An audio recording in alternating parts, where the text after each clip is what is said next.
तव्हांखे अपडेट कंदा कराची में गाज़ीकोट में पंहिंजा अजा बचाइण लाइ एहतजाज कंदड़ 22 ॼणनि ते केस दाख़िल कयो वियो आहे। ख़बर मां सां शेयर कयूं पिया।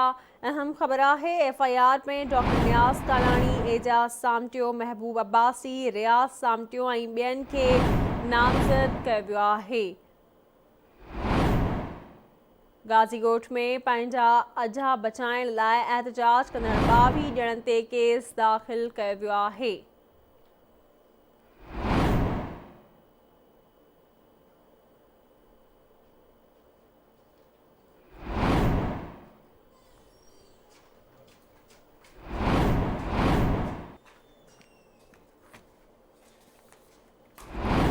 तफ़सील मालूम हुनासीं आमिर सुप्रो खां। जी आमिर, अपडेट कजो।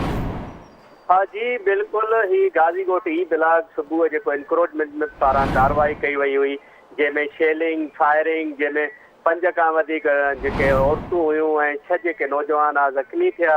पर पुलिस पारा जो मुज़ाहिरो कंदड़नि ते FIR दाख़िल कई वही है। FIR में ATC जा कलम ATC 7 353 ऐं ॿिया जेके ड्यूटी अटकवा जा केस आहिनि शामिल किया विया आहिनि। हिन FIR में 22 नामज़द में जेके जवाबदार आहिनि उहे नाला दाख़िल कया विया आहिनि।